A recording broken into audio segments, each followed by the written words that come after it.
Selanjutnya di sini ada konsep pembelajaran, bagaimana pandangan Bapak Ibu guru terkait pembelajaran yang sering terjadi saat ini.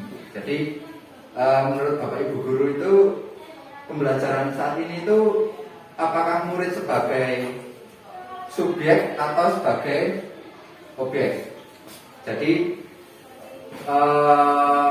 sebagian besar di sini murid masih menjadi objek karena itu hal yang termudah untuk menjadikan murid bisa atau paham akan suatu hal. Jadi ketika kita menjelaskan sesuatu, mendrill sesuatu yang berulang-ulang, itu Pak murid mudah bisanya. Seperti contoh belajar membaca itu pasti di-drill setiap hari gitu. Berarti di sini adalah murid sebagai objek. Ya, di sini ada pembelajaran cara melakukan push up yang benar. Di sini juga anak-anak menuliskan bagaimana cara melakukan push up dengan benar. Jadi di sini ada subjek dan objek. Murid itu sebagai subjek atau objek. Selanjutnya, ya dari Ki Hajar Dewantara sendiri, Bapak Pendidikan Indonesia ya, ini sudah kita pahami semuanya adalah ing ngarsa sing tulodo ing madya manungkarsa tuturi handayani. Menuntun segala kodrat yang ada pada anak-anak agar mereka dapat mencapai keselamatan dan kebahagiaan yang setinggi-tingginya, baik sebagai manusia maupun sebagai anggota masyarakat. Jadi kodrat anak itu napa Bapak Ibu guru? Kodrat anak, apakah kodrat anak bekerja? Tidak. Kodrat anak menghafal?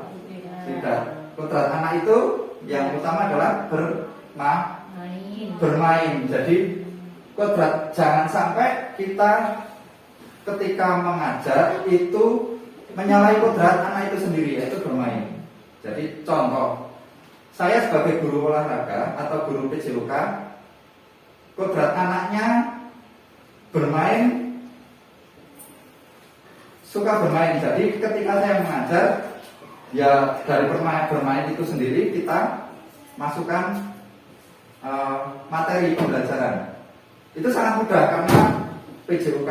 Berbeda dengan Bapak Ibu guru yang ada di kelas seperti mengajar matematika atau bahasa Indonesia. Bagaimana kita tidak menyalahi kodrat anak seperti itu ya.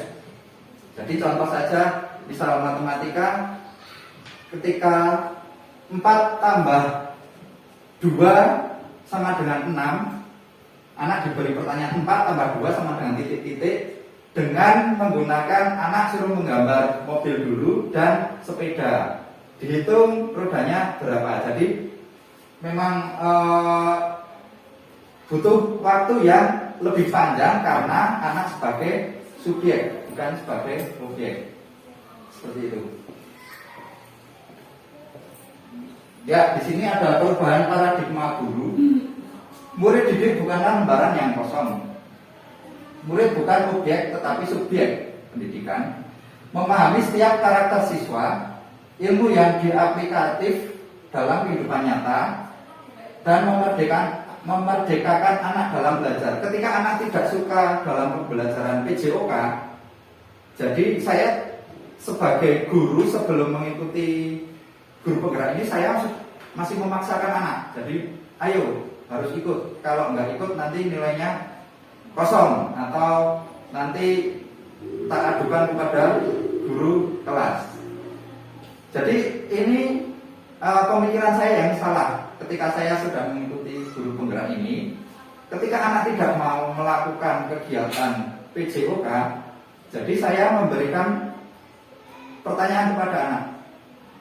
Dok atau Mas, kamu sukanya apa? Sukanya menggambar Pak.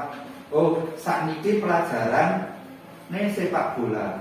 Nek boten purun derek sepak bola, gambar wong bal-balan ya.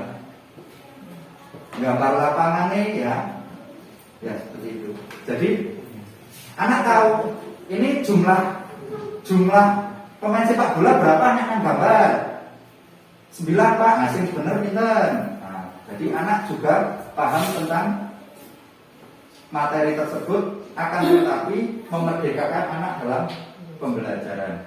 Jadi tidak memaksakan kehendak anak.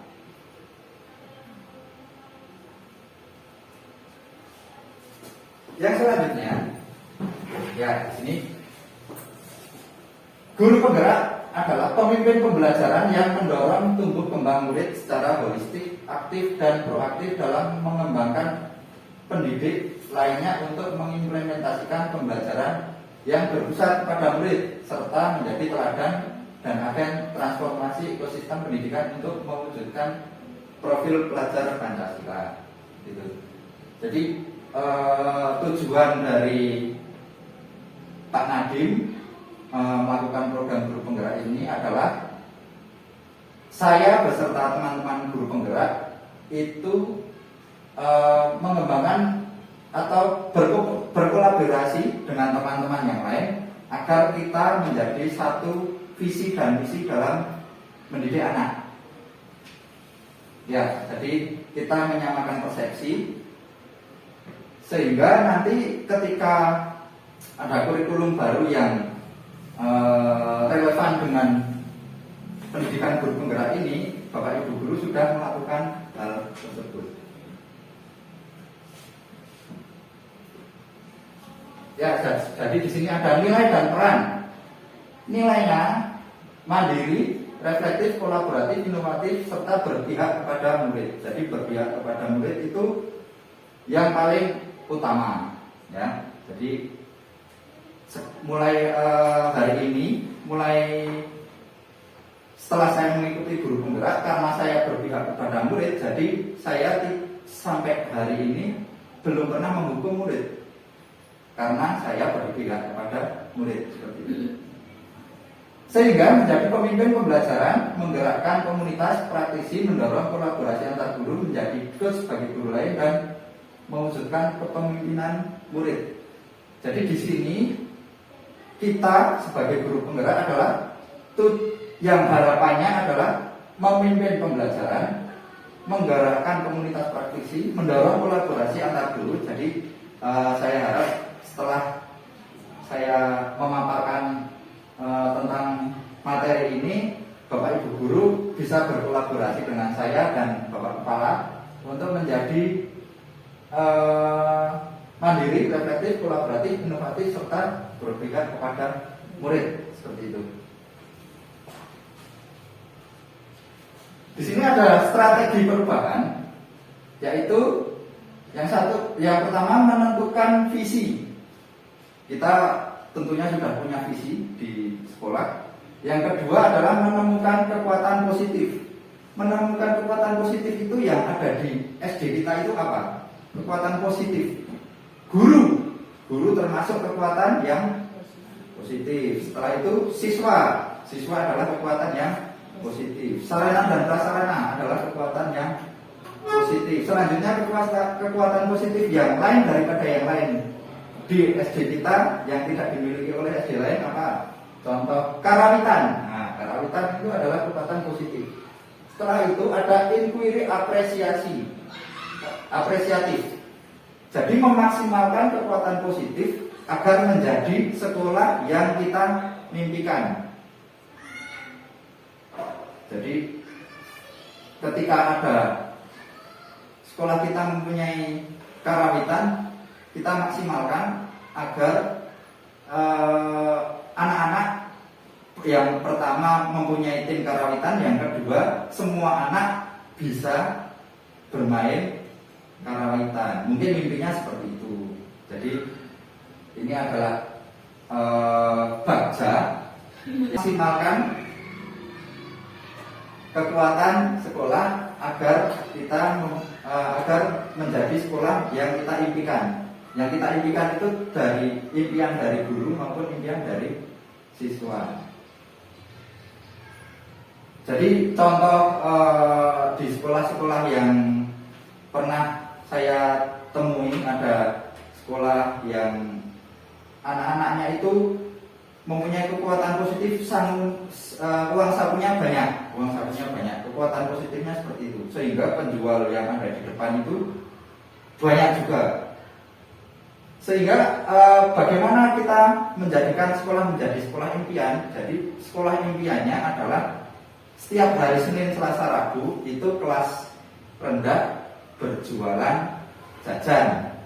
Yang membeli adalah teman-teman sebaya maupun kelas atas. Selanjutnya hari Kamis, Jumat, Sabtu itu kelas atas berjualan yang membeli teman-teman sebaya, dan kelas-kelas bawah.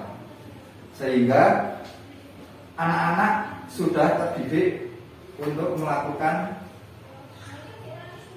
usaha kecil-kecilan, walaupun itu yang masak makanan adalah ibu atau beli di tempat lain, sehingga menjadi budaya positif. Budaya positifnya apa? Budaya positifnya adalah anak-anak membeli makanan yang sehat dan mungkin tidak terbungkus dari bahan yang tidak mudah diurai, seperti terbungkus daun atau membawa tempat makanan sendiri, seperti itu.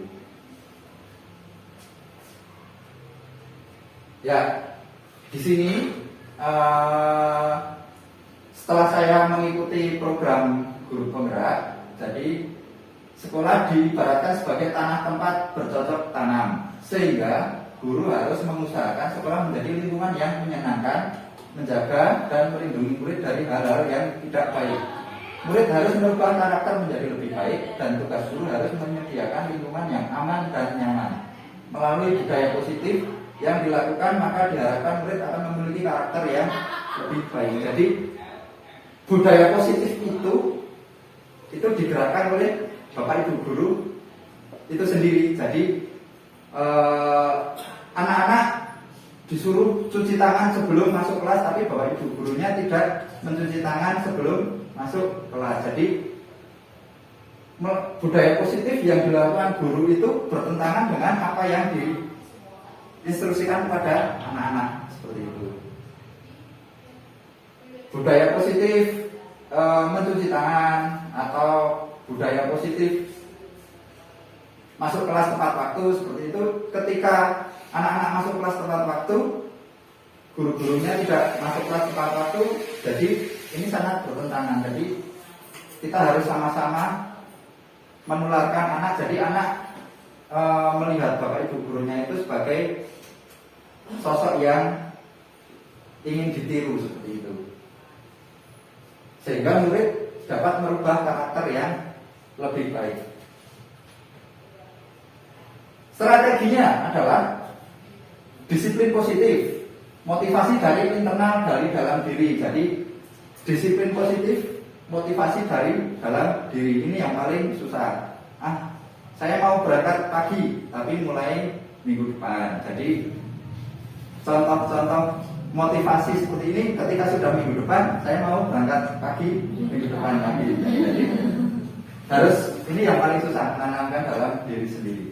Selanjutnya adalah posisi kontrol guru, posisi dalam menghadapi permasalahan murid. Jadi di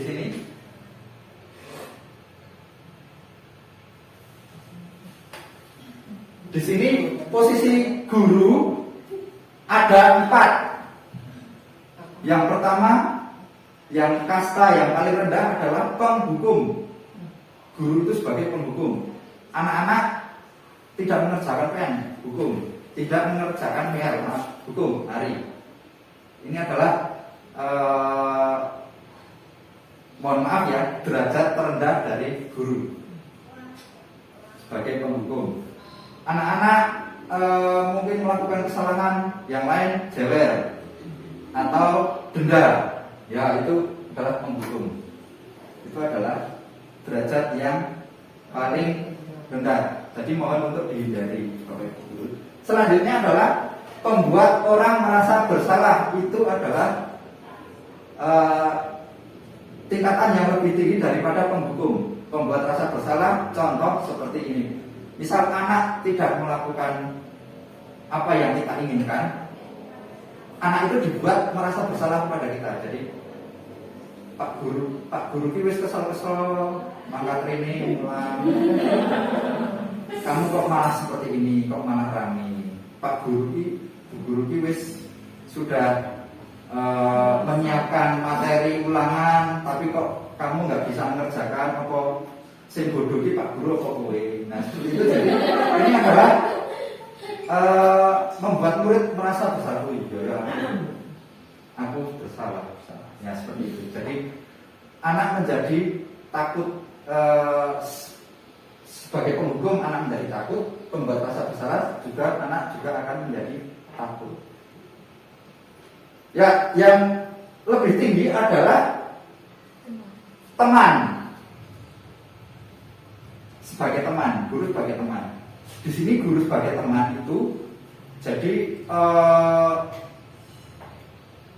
menyetarakan, jadi guru itu sebagai berperilaku sebagai anak-anak. Jadi yo bal-balan yo, Pak gurunya itu bal-balan. Nah seperti itu, sepak bola seperti itu adalah sebagai teman. Jadi ketika melakukan kesalahan, anak ketika melakukan kesalahan itu biasanya sebelum Bapak Ibu guru menegur, anak-anak sudah bilang, Pak, kulo mau mukul si B karena si B mengejek saya. Mboten Pak, kulo mau wong sebelum diejek, kulo wong direbut bolpoine. Nah, jadi sebelum Pak guru menanyakan kenapa anak-anak kok bisa berkonflik, itu biasanya anak-anak sudah melaporkan hal tersebut kepada Bapak Ibu guru. Ini adalah sebagai teman. Jadi kekurangannya apa sebagai teman? Kekurangannya adalah anak-anak itu hanya bergantung kepada guru yang berperan sebagai teman. Contoh, misal Bu Lia mengajar kelas 4,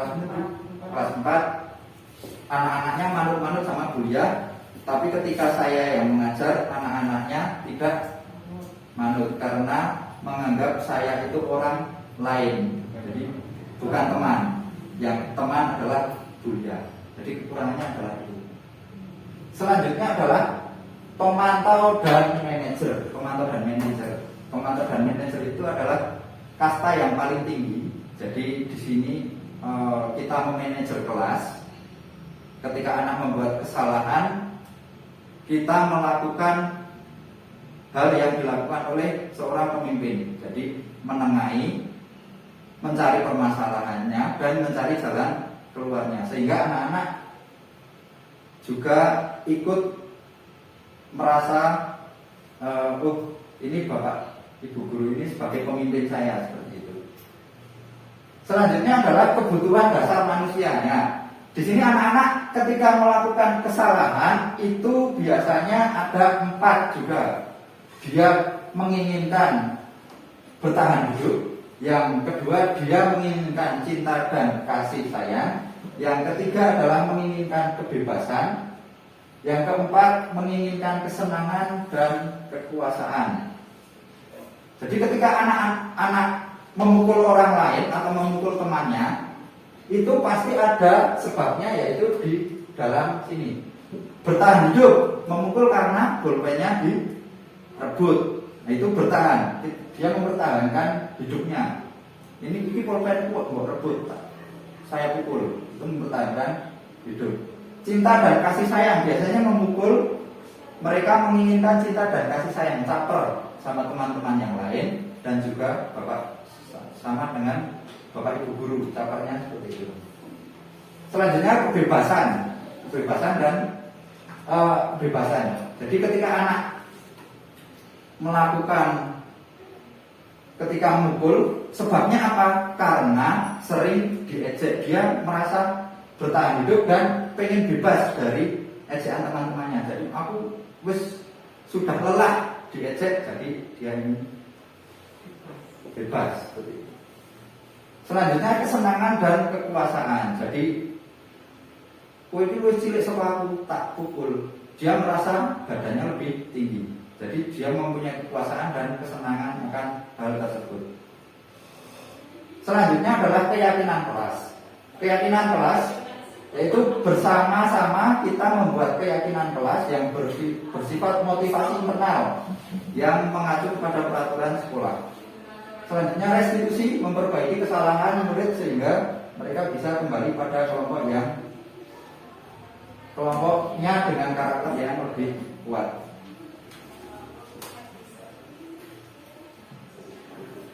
Ya, jadi di sini kita masih ke kesalahan anak-anak. Di sini dari Diani Gosen ada 3 perilaku manusia termasuk kita, ya. Ketika melakukan sesuatu, yaitu 1 untuk menghindari ketidaknyamanan atau hukuman. Jadi anak-anak mengerjakan PR itu karena apa? Karena untuk menghindari hukuman. Banyakkan anak-anak seperti itu. Yang kedua, untuk tingkatan yang lebih tinggi, yaitu anak-anak mengerjakan sesuatu karena mendapatkan penghargaan atau hadiah. Sama seperti saya ketika mengikuti Bintek. Pak Gadot ikut Bintek ya. Terus sangune piro. Nah, itu berarti mendapatkan imbalan atau penghargaan. Ketika untuk menghindari ketidaknyamanan atau hukuman, Pak Gadot ikut Bintek ya. Di mana Pak? Di lokasi A. Kapan Pak? Besok. Besok saya mengajarnya full, mending Bintek daripada ngulang. Berarti menghindari ketidaknyamanan. Saya tidak nyaman mengajar, pengen Bintek saja seperti itu. Yang ketiga, ini yang paling susah, yaitu untuk menjadi orang yang mereka inginkan dan menghargai diri sendiri. Jadi saya mengerjakan PR itu untuk memang saya butuh. Jadi memang saya pengen pintar, jadi seperti itu. Saya mengikuti Bintek karena saya ingin bertemu orang-orang yang lebih pintar dan lebih berpengalaman serta mendapatkan pembelajaran yang atau ilmu yang lebih banyak. Jadi yang ketiga ini yang paling susah. Saya pun belum mencapai di tahap 3 itu. Jadi semoga Bapak Ibu guru sudah mencapai di tahap yang ketiga. Ya, di sini tadi saya menyinggung keyakinan kelas. Jadi keyakinan kelas itu berbeda gitu sama peraturan tata tertib sekolah. Keyakinan kelas itu dibentuk dari musyawarah kelas. Misal anak-anak usul, anak-anak ketika saya mengajar, anak-anak pengennya apa? Jadi kita membuat kenyamanan di kelas. 1, Pak, kelasnya kotor. Ya berarti kenyamanannya yang pertama menjaga kebersihan. Yang kedua, Pak, saya sering diece atau dibully. Berarti saling peduli, menghargai dan membantu satu sama lain. Selanjutnya, Pak, pulpen saya sok hilang, sok diambil miliki itu. Berarti menjaga dan meletakkan barang sesuai dengan tempatnya. Mengerjakan tugas tepat waktu dan aktif di kelas. Jadi ini bisa berbeda-beda di dalam kelas yang lain. Misal ada anak-anak yang suka rame, berarti tidak berbicara sendiri ketika orang lain atau guru yang sedang berbicara itu bisa dimasukkan. Jadi ketika anak melanggar keyakinan kelas ini seharusnya tidak ada hukuman. Tapi di sini ada restitusi. Restitusi adalah yang pertama menstabilkan identitas. Menstabilkan identitas itu contohnya ngayem-ngayemi. Contoh, misal si Budi tidak mengerjakan PR. Jadi si Budi adalah melanggar keyakinan kelas. Jadi mengerjakan tugas tepat waktu ini melanggar. Jadi kita tidak harus langsung dihukum lari atau dihukum denda atau dihukum, tapi harus melalui proses restitusi dulu. Yang pertama adalah menstabilkan identitas. Jadi kita hanya ini, Mas Budi, Bapak guru juga dulu waktu kecil pernah tidak mengerjakan PR. Teman-teman yang lain juga pernah tidak mengerjakan PR. Jadi tidak apa-apa. Jadi main dulu. tidak apa-apa. Tapi alasannya apa kok Mas Budi tidak mengerjakan PR? Alasannya apa? Terus kamu butuh apa biar kamu bisa mengerjakan PR? Nanti ketika Budi ternyata seperti saya pernah melakukan restitusi pada salah satu muridnya Bu Tutik, karena terlambat, ternyata ketika saya tanya alasannya, saya ke rumahnya Mbah Wi, nama Mbah Sinten, pulang sampai rumah jam 2. Jadi sehingga datangnya terlambat. Terus ditanya, Mas Budi masih ingat tidak keyakinan kelasnya? Jadi ini harus disinggung setiap hari ketika sebelum melakukan pembelajaran. Ini loh keyakinan kelas kita, diiling-iling. Pasti anak, oh iya, saya tidak mengerjakan tugas tepat waktu. Berarti Mas Budi melanggar kesepakatan yang Mas Budi bentuk sendiri, ya. Sehingga kamu ingin menjadi orang seperti apa, itu adalah besok yang akan Mas Budi lakukan apa? Memperbaikinya atau masih tetap seperti ini?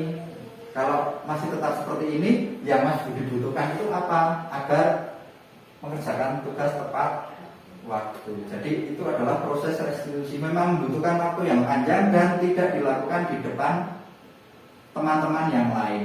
Jadi harus dipanggil di ruang guru, bertatap muka berdua. Misal berkelahi juga bertiga dengan anak yang sedang berkelahi itu sendiri. Jadi tidak dipermalukan pada anak-anak yang lain. Ini adalah proses restitusi. Selanjutnya mungkin ada pertanyaan dari Bapak Ibu guru tentang materi yang saya paparkan. Ya memang di sini ketika kita melakukan pembelajaran yang anak-anak sebagai subjek itu memang membutuhkan waktu yang sangat lama, dan ini kontradiksi dengan kurikulum yang sekarang. Ketika ada KKM, ketika ada nilai yang kurang, ketika ada batas tuntas, itu ini tidak bisa berjalan dengan guru. Jadi ketika anak ketika mengajar PJOK, anak tidak mau melakukan kegiatan olahraga dan saya suruh menggambar, tentunya nilainya tidak sama dengan teman-teman yang mau untuk melakukan pembelajaran. Jadi KKM itu berkontradiksi dengan materi yang saya paparkan. Semoga dengan adanya program ini Pak Menteri juga sudah menggodok kurikulum yang baru agar bisa menyesuaikan dengan program guru penggerak seperti itu. Terima kasih paparan dari saya. Bila ada kekurangan, saya mohon maaf. Assalamualaikum warahmatullahi wabarakatuh. Waalaikumsalam.